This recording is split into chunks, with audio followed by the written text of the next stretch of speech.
call myself lapidot because I sign in Hebrew lapidot, like Devora lapidot. Okay, so we're going to start now.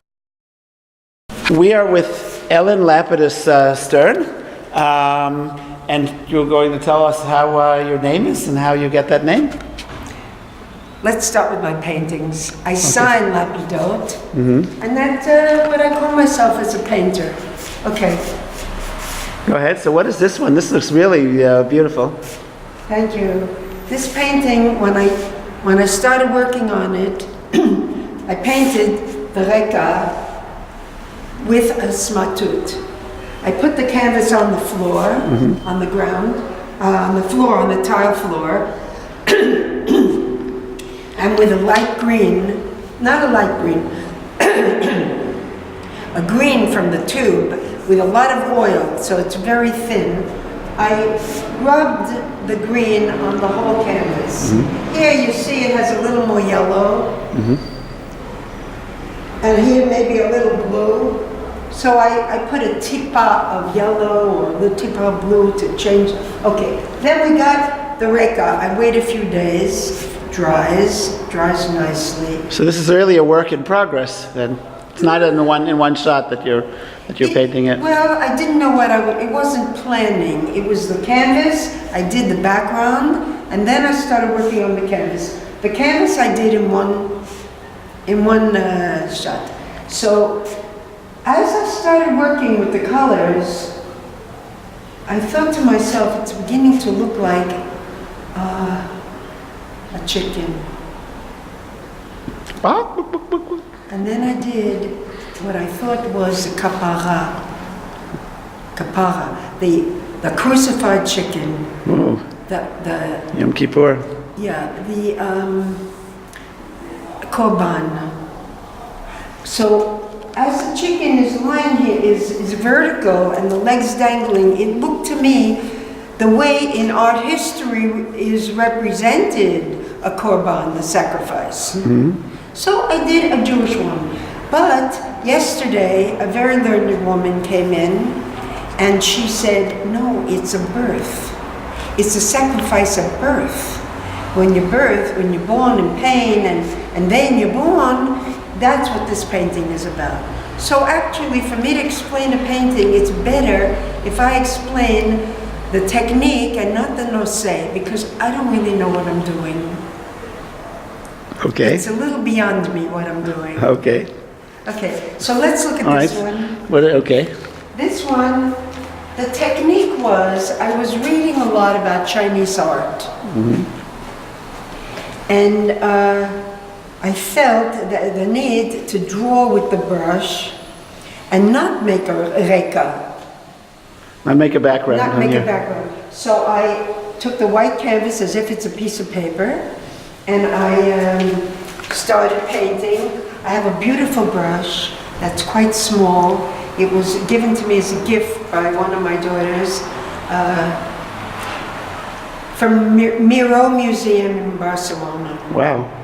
Yeah, she bought a brush from me there. You know, so nice. It's a real sable, and it works. You know, you put little pressure, and it goes so beautifully, and then you put more pressure, and then dry.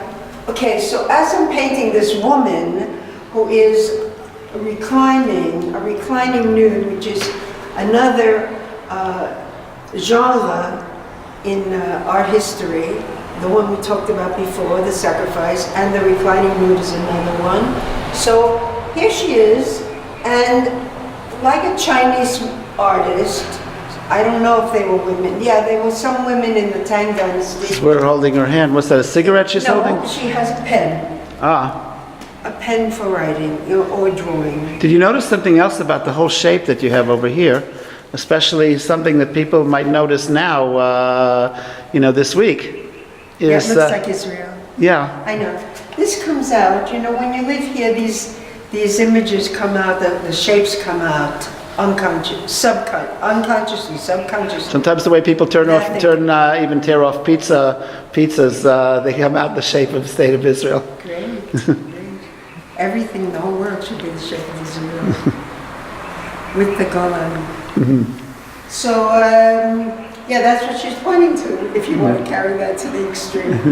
But, okay, then... No, really, you've got the Jordan Valley here, and this could be Lake Kinneret and up to the Golan. Thank you very much. Okay. So, as I was painting, this hand, her right hand, began, I guess because I wasn't completely perfectly satisfied with it. I worked another line, another 2 lines, all of a sudden it became a dragon.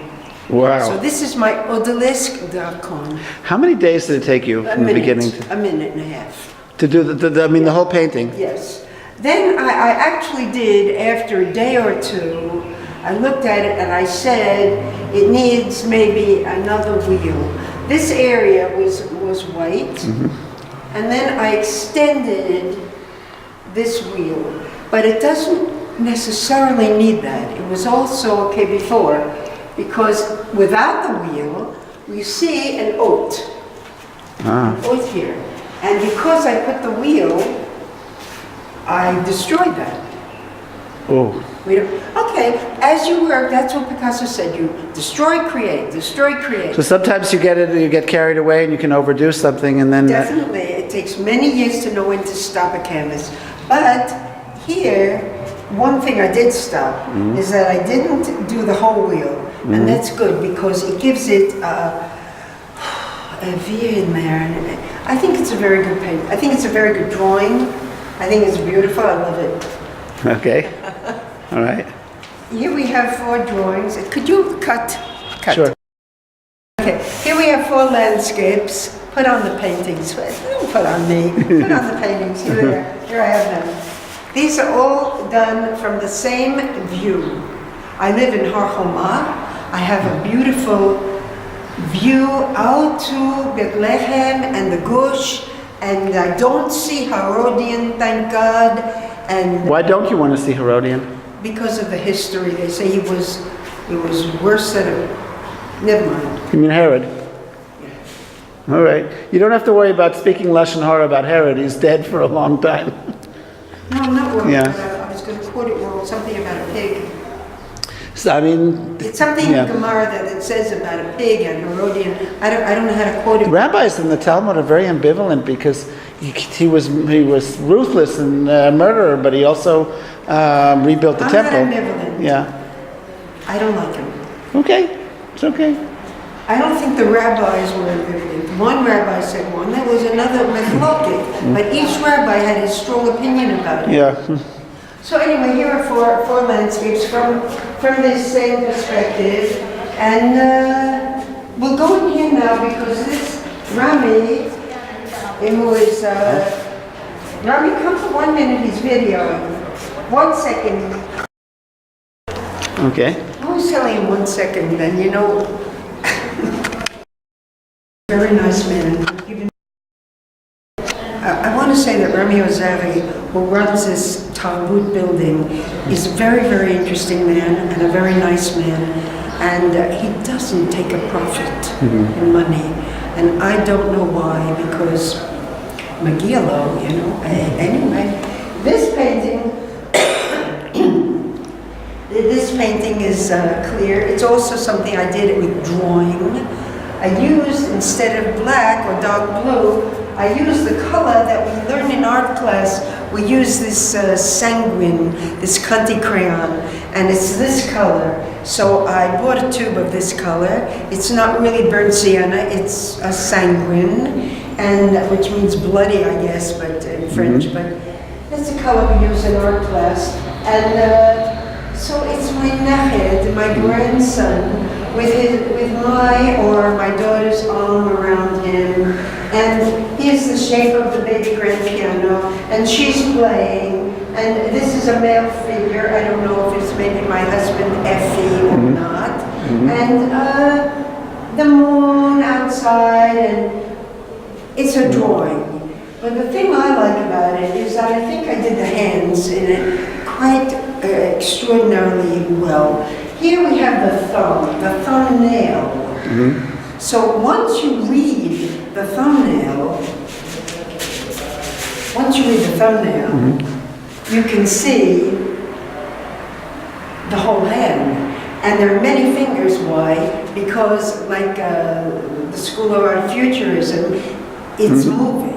Okay. It's not many fingers. It's 10 fingers that are playing very fast. And it's easy to understand because Futurism was 100 years ago. Okay. Here we have a rainstorm. A rainstorm over Haifa Ah, wow. that I drove through. Haifa is the most violent weather in the country in Oh, terms I of didn't the know that. thunderstorms and. Here is the city. The city is here below, and the sun was coming through. And And a thunderstorm. a few weeks afterwards, it started coming out on the canvas after I did this terrible driving through the storm.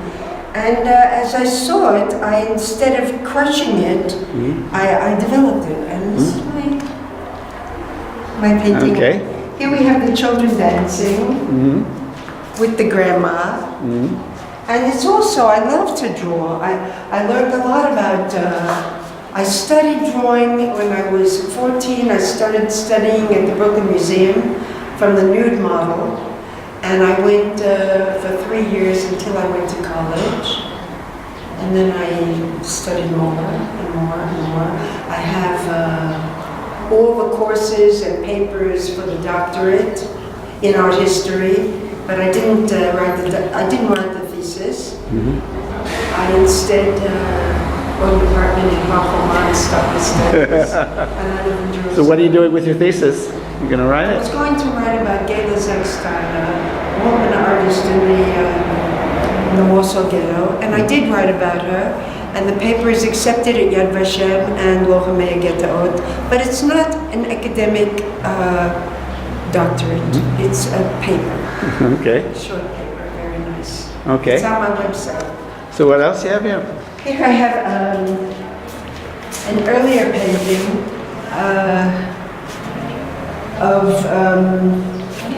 here's one of the almond blossoms. So here's one blossom that is bold, and here's another blossom that actually looks like a blossom, and the rest are spots of color, because when there are 100 or 1,000 almond trees blossoming all at once, the color of the sky and the color of the dark green trees behind, or the building, white building, affects the color that you see.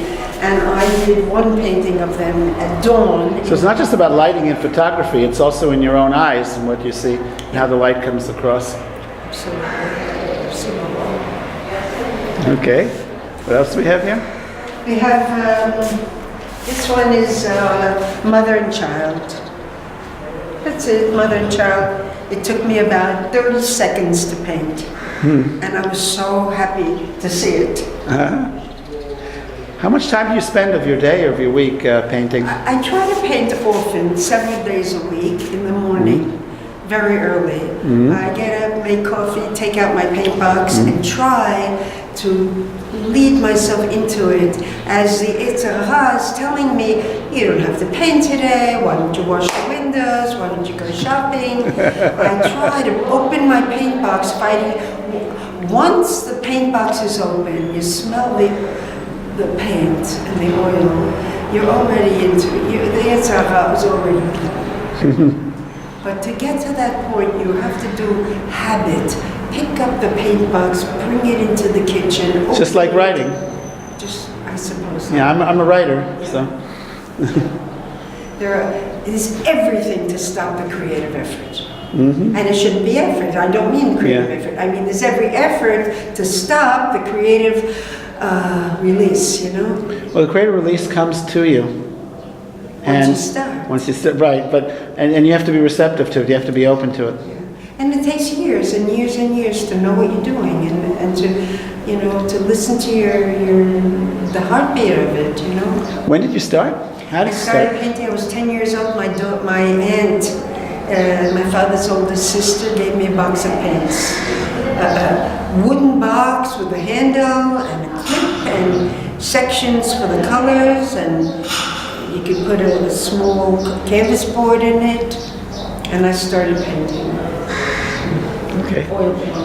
This one, we don't have to talk about every single painting. It's beautiful, but okay. Okay, very And this nice. one is another story in here. I don't know what's happening in the other room. Let's go in here, because I have my face. Come in and let's see what's happening. Shalom. Shalom. I would like for 1 minute you just turn it on. It is on. And put it. No. So here, God with us. It says in Gemara that if the Kovim were facing each other in the Bet HaMikdash, that God was in the middle. So here, Oh, okay. I put the Love that. candles facing in, that we should have God with us in the room, you know. Please, God, you should bless this video, and you should bless you, Effie, for coming here and doing this for me. Okay. And Yonah flew in on the sink, Uh-huh. and we have a lot of kabbalah for the sink. Yonah, oh, when you were painting it, a real Yonah flew in? No. Oh, this is in your imagination. Yeah. Okay. So it's just Shabbat, and Yonah Matzah. she's giving tzedakah, and 3 lights. You know, and the time frame And is it looks like a chamsa up here. her hand, Yeah. because you know she's like this and this. And Okay. but the sink in Judaism is we recall that Moshe Rabbeinu made the sink for the Pure, Bet HaMikdash yeah. from the women's hand mirrors. Mm-hmm. So for a woman, you know, it's very nice. It's very nice. Well, the women's hand mirrors were the holiest object because that's how they preserved Am Yisrael. That's how they were able. You worked exactly. Right, when we were in Mitzrayim, when we were in Egypt. So that's why I put the sink. Okay, let's see the teapot. Okay. Okay, we walk down in the room. We have a few paintings, and. What is the idea of the table? Thing of the table you were saying? The table is just, you know, this building doesn't belong to me, and this is furniture from the building, and Okay.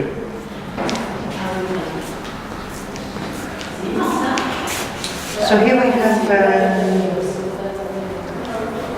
a painting that I did in honor. I've been served tea 1,000 times by 1,000 people, you know, Moroccan people serving you tea. And it's a very hospitable way of receiving people, you know. And I painted one painting of the teapot, you know, and I feel that I honored it very well, you know. I wrote something here. There's a tet, and there's a bet, and there's a vav, and I have no idea what the word is. I don't remember what I wrote there. Wow. And I can't figure out the word, you know. So it's just a teapot Okay. with a belly, you know. Here, Okay. coming forward. Okay. The red is an advancing color. The blue Okay. is a receding color. So without shadow, I've made the thing round. Okay. If we go a little further away, then you know, if we're very, very, very much further away, we would see a 3-dimensional object. Okay. So opposite it, I put, this is a recent painting I did of our Shoah. It's the first time I said our Shoah instead of the Shoah, because it's so a part of our consciousness now. It's so a part of our lives, like it or not. And I actually like it because, as I expressed in this canvas, he is a survivor who is going to Israel. Many people say we have the Medina. That was my mother's sister. All three of the 4 of the sisters were in Hungary, and my mom was in Auschwitz, and her other Right. sisters in place. And she came to Israel. My mother's sister came to Israel in the Exodus. But my mom herself has never been to Israel. This is Alavai, she will be here in the And here is Auschwitz on the train, and this woman is up in smoke. or atmosphere, and he is on the desha, you know, like King David. He is already, his heart is the shevet on the desha, you know. When King David was old. King David in the Psalm, you know, Right. that goodness and mercy will follow him all the days of his life. And so, my personal opinion, if I can express it, is that I've learned that we can't do heshbon for Hashem. You know, we don't say we got the Medina, God gave us the Medina, because we don't do heshbon. But in any case, after many shmad and terrible things that happened in Germany, another one, the last one was a little more terrible than before. Okay. Okay, here is a painting of the olive. Could you stop? I'm going to ask. I have time. I have lots of time. I think it is a very difficult world because everybody's busy. I am not busy. I make time for everything. I have time for my granddaughter. She sent me something yesterday. I'm supposed to play a game with her. I don't even understand what it is, but I'm going to learn it. Make time to play this thing on that iPhone with her. Okay, in this painting, instead of the Arabs beating the olive trees down, this is an olive grove, and I've got people swinging. Here's one group swinging, and another, and another, and another, and another. And these people are enjoying the strength of the olive branches. Instead of, It's really beautiful though, with the, saw these images of people here everywhere. Thank you very much. Okay. Thank you.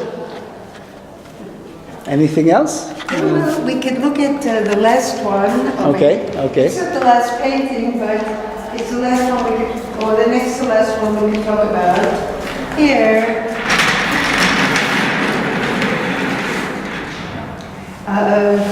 it's, I don't remember how to say it in Hebrew, but it's each man under his grapevine, under his... Yeah, each man under the fig tree, under his grapevine, under his vine. And here I put the reclining man, which we read from... Rami, you're going to be with me? You are Avi? Rami Ozeri. Rami Ozeri. This man dreamed up the idea that we should have in Jerusalem a biennale. He doesn't call it biannual exhibit, but like the great ones in the world, he calls it biennale, the Italian word, like the Venice one. And he has different sections. One is for Israeli art, it's supposed to give us a road. I think what I understand is that it's supposed to open a native towards what is Jewish art. Contemporary. What is Jewish art today, and what is contemporary Jewish art. To be contemporary or not, or modern, or reactionary. רמי, יש אפשרות או בעברית או אנגלית להגיד קצת מה המקום הזה ומה אתה עושה פה? Everything until now has been in English, so it's probably best in English. Yeah, so this is Bet Hasid. It's a gallery that we host exhibitions all year.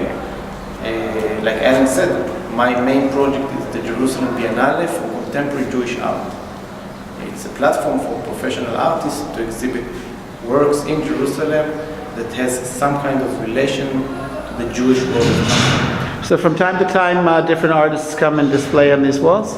Yeah, exactly. We have every month or so a different exhibition, a different artist. Ellen's work is beautiful, it fits the place, it fits the space. And we're very proud to have her here. Okay. That's it. Okay. I have nothing to follow with that. Okay. Thank you very much, both of you. Great. Thank you.